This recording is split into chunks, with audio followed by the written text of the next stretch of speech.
नमस्कार दोस्त, आपका स्वागत है मिशन शॉर्ट हैंड पर। अगर आप अपनी शॉर्ट हैंड स्पीड और एक्यूरेसी बढ़ाना चाहते हैं तो आप बिल्कुल सही जगह पर हैं। आज मैं आपके साथ शॉर्ट हैंड स्पीड बढ़ाने की अल्टीमेट गाइड साझा करूंगा। तो पहले तो ये जानते हैं कि स्पीड हमारी बढ़ती क्यों नहीं है। तो सबसे पहले तो ये जानते हैं कि जो स्पीड है उसमें भी हमारी गलतियां बहुत ज्यादा आती है। तो उन गलतियों को सुधारने के लिए हम सबसे पहले तो क्या करेंगे, और जिनकी गलती नहीं आ रही है और वो अपनी स्पीड बढ़ाना चाहते हैं तो उसके लिए भी मैं बताऊंगा। तो पहले तो ये है कि जो आउटलाइन में जो गलतियां आती है तो उनको कैसे सुधारें। जो भी आप आउटलाइन लिखते हैं तो उनको आप प्रत्येक आउटलाइन को समान तरीके से लिखें। अब ये नहीं कि शॉर्ट हैंड स्पीड बढ़ाने, अब ये 3 शब्द है तो ये नहीं कि तीनों को एक जैसे लिखे, इस तरह मैं नहीं बोल रहा हूँ। लेकिन जो आप लिख रहे हैं, जैसे एक शब्द शॉर्ट हैंड, तो इसको जिस तरह से आप लिखते हैं उसी तरह से लिखिए, ना कि अलग अलग तरीके से। एक शब्द को अलग अलग तरीके से नहीं लिखना है आपको, नहीं तो उनको आपको पढ़ने में परेशानी आएगी। और यदि आप समान तरीके से लिखते हैं तो उसको आप पढ़ने में कोई परेशानी नहीं आएगी और एक ही बार में आप समझ जाएंगे कि आपने ये क्या लिखा है।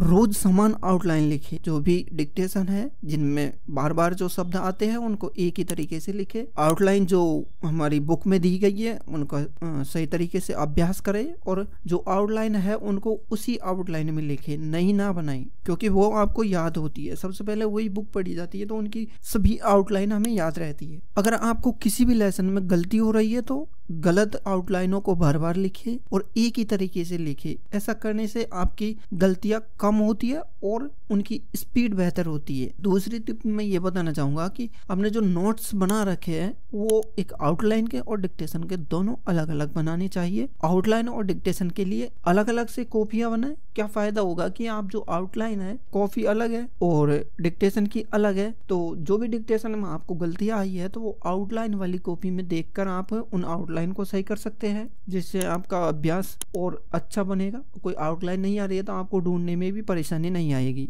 अब बताता हूँ कि आपको स्पीड कैसे बनानी है। यदि आपकी 70 की स्पीड है तो उसको 90 तक 100 तक कैसे लेके जाएं। तो पहले तो वही फॉलो करिए, जो डिक्टेशन है समान लिखिए, आउटलाइन समान लिखिए, तो उसमें आपको बहुत फायदा होगा। जो आपको मजा आता है डिक्टेशन लिखने में, जिसे हम बोलते हैं कंफर्ट जोन। कंफर्ट जोन ये होता है कि जैसे अपन 70 की स्पीड में लिखते हैं, उसमें ना ही तो कोई गलती आ रही है और ना ही कोई शब्द छूट रहे हैं, कोई परेशानी नहीं है, अच्छे से हम डिक्टेशन लिख रहे हैं टाइम पे और ट्रांसक्रिप्शन भी अच्छा कर रहे हैं, तो वो है हमारा कंफर्ट जोन। और यदि हमने 80 की स्पीड से कोई डिक्टेशन लिखा तो उसमें छूटने भी लग गया, गलती भी होने लग गई और ट्रांसक्रिप्शन भी सही नहीं हो रहा, तो वो आपको बढ़ाना है। क्योंकि कैसे कि यदि आप 70 की स्पीड से लिख रहे हैं तो उसे आप 75 की करिए। फिर उसमें जो भी गलती आ रही है उन गलतियों को निकालिए, कौन सा शब्द छूटा उनको निकालिए, कौन सा गलत हुआ है उनको निकालिए, उनका अच्छा अभ्यास करिए। पहले तो कोई भी शब्द अगर 10 शब्द छूटे हैं तो 10 शब्द को निकाल कर उनका अच्छा अभ्यास करिए। कोई आउटलाइन नहीं बन रही तो अपने दोस्तों के पास शेयर करिए, वो जो भी जानता होगा वो आराम से बना सकते हैं। और एक ही आउटलाइन को 2-3 तरीके से बनाकर देखिए, उसमें से जो भी आपको अच्छे तरीके से लिख सकते हैं उसको, जो भी आउटलाइन को आप फास्ट लिख रहे हैं उसी को आप अप्लाई करिए, आपकी स्पीड और भी इंक्रीज होगी। यदि कोई शब्द है, यदि आप कोई आउटलाइन वर्डी बना रहे हैं तो उसमें से शब्द को काट दीजिए बीच में से। जैसे डिक्टेशन लिख रहे हैं तो डिक्टेशन में से डी और के को हटा दीजिए, टेशन लिख दीजिए, ऐसे कुछ कुछ शब्द को हटा दीजिए। आपको केवल इशारा हो जाना चाहिए, इतना आउटलाइन बनाइए तो आपकी स्पीड बढ़ेगी। धीरे धीरे डेली 75 का ही लिखिए, जैसे 70 से 5-4 दिन 75 का लिखिए, फिर 80 का लिखिए, फिर 85 का लिखिए। इस तरह से आप धीरे धीरे बढ़ाएंगे। उसमें शब्द तो छूटेंगे आपके, लेकिन आपको घबराना नहीं है, क्योंकि जो शब्द छूट रहे हैं उनका बार बार अभ्यास करिए, इससे आपकी स्पीड बहुत ज़्यादा बढ़ेगी। हर स्टेनोग्राफर यही करता है और करना भी चाहिए। और ये जानकारी देना चाहूँगा कि जो आप डिक्टेशन लिखते हैं तो डेली डिक्टेशन लिखने की आदत डालिए, क्योंकि कभी कभी हम ऐसे करते हैं कि एक दिन लिखते हैं, 2 दिन नहीं लिखते, 2 दिन लिखते, 1 दिन नहीं लिखते। तो ऐसा मत करिए, क्योंकि यदि आप लिखते हैं तो डेली लिखिए। 1 या 2 डिक्टेशन आप डेली लिखना चाहिए आपको, इससे आपकी स्पीड अच्छी होगी। और अपनी आउटलाइन है उनको भी समय समय पर रिवाइज करिए, ताकि आपको कोई आउटलाइन बनाने में समस्या ना आए। जब आप बहुत सारे डिक्टेशन लिख लेंगे और उनकी आउटलाइन भी बना लेंगे तो आपके पास आउटलाइन भी बहुत ज़्यादा स्टोर हो जाएगी, जिसमें आप देख सकते हैं। हर स्टेनोग्राफर टाइपिंग जानता है। यदि आपको अच्छा लगे तो उन आउटलाइन को टाइप करके भी रख लेना चाहिए, क्योंकि उससे ये होगा आपको ढूंढने में परेशानी नहीं आएगी। उस आउटलाइन को डालते ही अपने आप वो पता चल जाएगा आपको कि आपके पास ये आउटलाइन है या नहीं है, किस पेज पे है। एक पीडीएफ बना लीजिए, पीडीएफ में आउटलाइन लिख लीजिए और वो मैं आपको बता दूंगा। यदि आप चाहे तो मुझे कमेंट कर देना, मैं आपको बना दूंगा, दिखा दूंगा कैसे आप आउटलाइन बना सकते हैं, आउटलाइन को टाइप कैसे कर सकते हैं, पीडीएफ कैसे बना सकते हैं, उनको सर्च कैसे कर सकते हैं। अब सबसे बड़ी बात यह है कि आप डिक्टेशन कहाँ से लिखेंगे। बहुत से ऐसे दोस्त है कि उनको आउटलाइन का पता नहीं है कि हम कहाँ से लिखें। ज़्यादातर स्टूडेंट है और आउटलाइन नहीं बना पाते। आउटलाइन कहाँ से बनाए, कैसे कहाँ से देखें हम। तो इसके लिए हमने सारा सोर्स दे रखा है। डिक्टेशन हम YouTube channel mission short hand पर डालते हैं और आउटलाइन और डिक्टेशन की पीडीएफ दोनों शब्द टाइपिंग ऐप पर डालते हैं, जिसका लिंक हमने दे रखा है, ये पेज है। और ट्रांसक्रिप्शन हमारी वेबसाइट शब्दटाइपिंग.com पर बिल्कुल फ्री में उपलब्ध करा रखी है।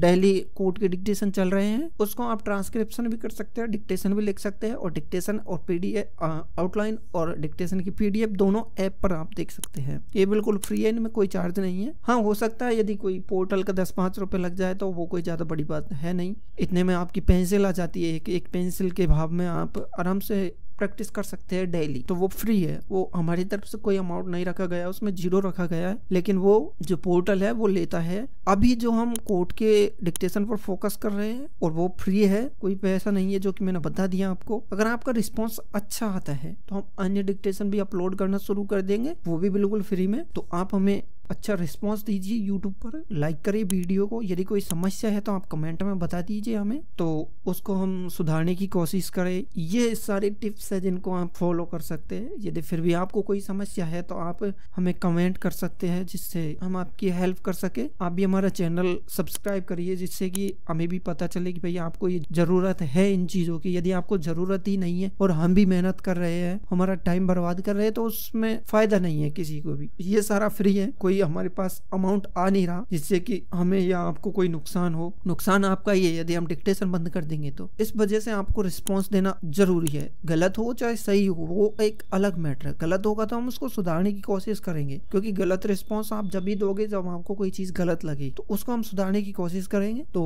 चैनल को और वेबसाइट को और ऐप को, तीनों को आप फॉलो करिए, जिससे आपको हर तरह की जानकारी मिलती रहे। ऐप पर भी और वेबसाइट पर भी आपको दोनों रोज नोटिफिकेशन मिलता है। जब भी डिक्टेशन डल जाती है तो आपको किसी भी तरह की कोई समस्या नहीं है। तो आप अपनी शॉर्ट हैंड स्पीड बढ़ाने के लिए तैयार है। इस वीडियो को लाइक करें और चैनल को सब्सक्राइब करें और इसे उन लोगों के साथ शेयर करें जो शॉर्ट हैंड सीखना चाहते हैं। आइए मिलकर अपनी शॉर्ट हैंड यात्रा को और भी तेज और बेहतर बनाते। अगली वीडियो में मिलते हैं। धन्यवाद।